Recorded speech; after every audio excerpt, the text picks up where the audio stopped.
Hello everybody, and welcome to the Front Room. I'm your host, Nathan Rigoni.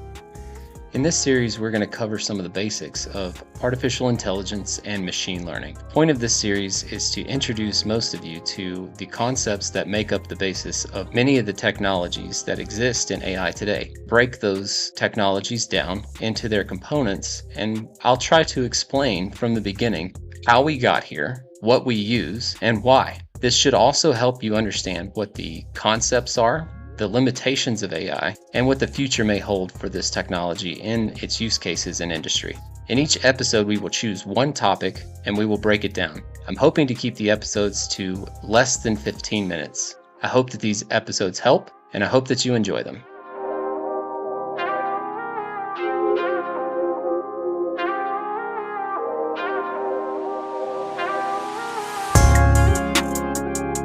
Today's topic is going to be AI versus machine learning.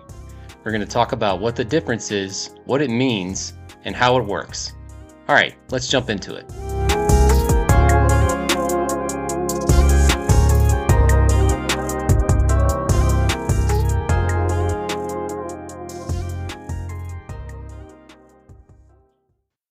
In the beginning, what we called machine learning was essentially using a control method to create an algorithm that could fit a set of data and make new predictions that were accurate.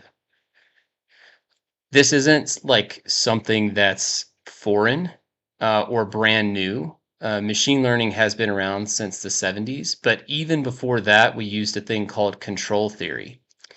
And I'll explain a little bit about what that is to give you an anecdote. When you are flying a plane and you steer to the left or steer to the right, the plane has something baked into its engineering called stability and control. And essentially what that means is that the airplane's natural state is to fly straight and level, and it wants to do that. So essentially, when you are doing nothing, the airplane returns to a stable flight that is straight and level. The same thing happens with boats. We design boats so that when you aren't rowing and you aren't moving, they don't tip over just because you jumped into them. It actually takes some effort, or you have to stand up in order to tip a boat over. This is because of the stability that's built into the engineering of the boat. In this case with AI, what we're doing, or with machine learning, what we're doing is we're applying that same logic to set up a stability system and a control system such that when we give a problem to a computer, what it will do is attempt to solve that problem, and it will converge on a stable solution to that problem based on a set of mathematical feedback functions that we give it. Now, I'm not going to jump deep into the mathematical feedback functions.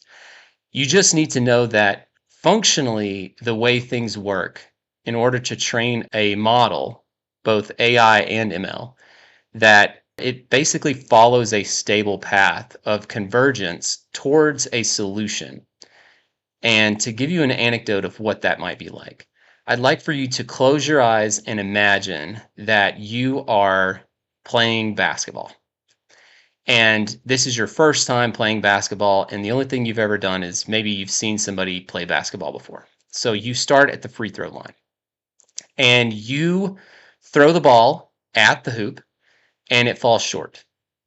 And so what you do next is you take that observation, and you think about it, and you say, all right, on my next attempt, what I'll do is I'll throw the ball a bit further. So on your next attempt, you do that and you throw the ball further. And this time it hits the top of the backboard and you still miss. The goal being that you make it in the basket, right? So what you're going to do is now take these two observations and say, all right, I need to throw it harder than I did the first time, but I need to throw it not as hard as I did the second time. And you're going to repeat this pattern until you make it into the basket.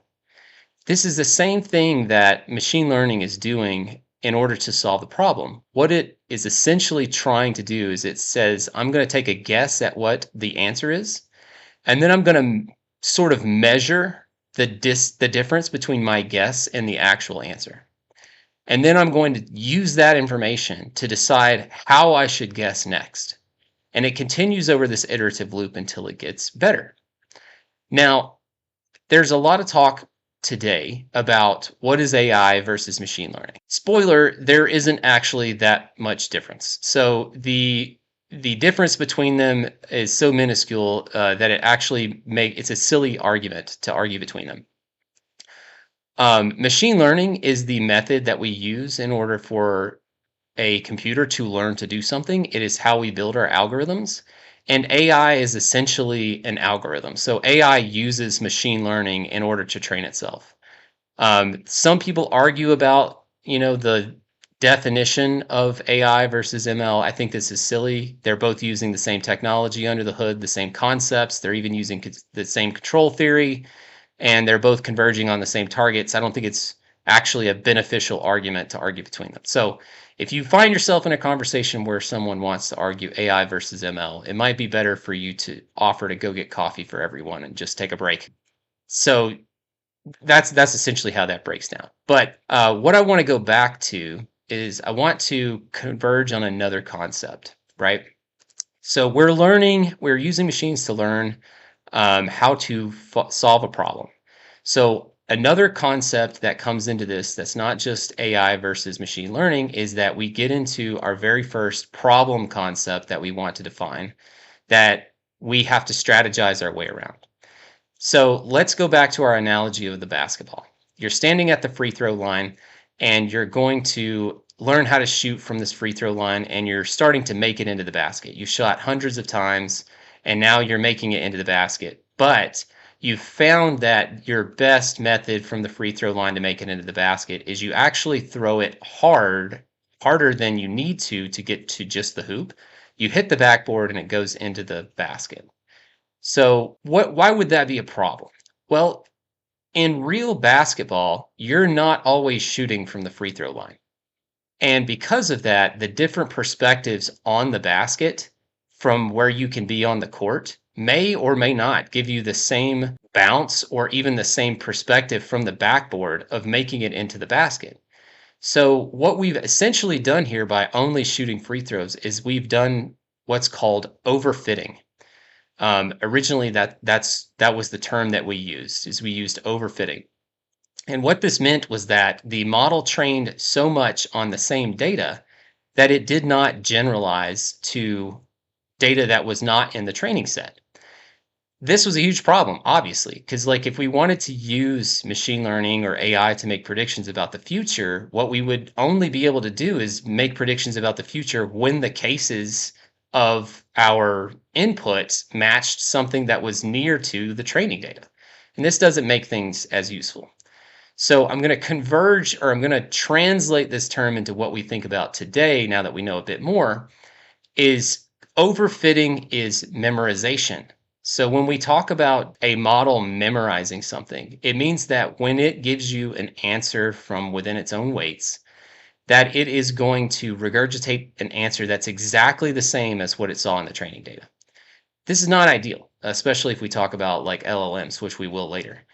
We want generalization so that we can be able to have conversations, or we can use models in cases that fall well outside of the bounds of their training data. We want to be able to get the model enough training data so that it can actually become generalized. So to give you an anecdote of what this would look like back in our basketball example, let's say instead of just shooting from the free throw line, you take a different training perspective. And what you do is you begin taking shots from everywhere around the court that is anywhere near the 3-point line or in. And you learn to shoot the ball from pretty much any perspective. Likely what's going to happen is you're going to converge on wanting to hit only the basket whenever you shoot. And the reason is because training to only hit the basket is much more useful from any perspective on the court than using the direct reflection off of the backboard. While the backboard is good for something like a layup, we aren't really talking about layups here. We're talking about shooting the ball, not really a layup. What would be more useful to us is actually to not use the backboard at all, because every shot can be generalized to only the hoop. We only have the perspective of the hoop. So in our case, what generalization actually looks like is it looks like a change in our training method to a more diverse selection of shots that include only shots that are, around the 3-point line and in, but they're from every perspective that we could have on the basket.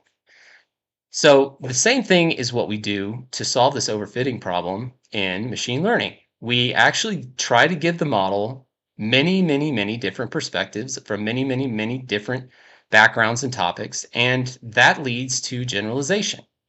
That and a few other methods that are important, using things that can create this generalized perspective within the data set as we're loading them.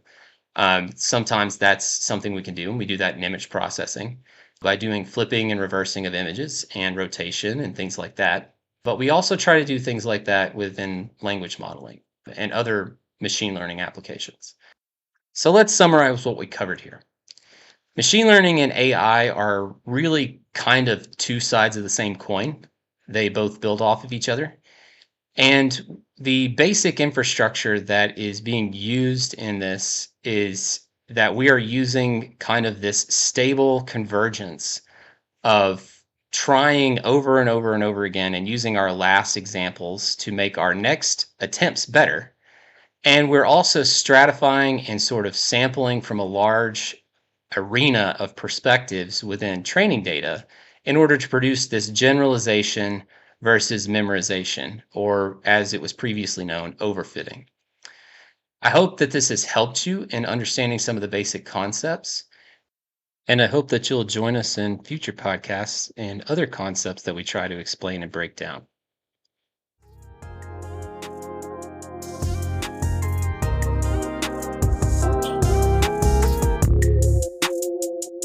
You have been listening to The Front Room. The Front Room is written, recorded, and produced by me, Nathan Rigoni. If you'd like to know more about what our company does and what it could possibly do for you, you can reach us at nathan.rigoni@phronesis-analytics.com. We'd like to thank you for listening and have a good day.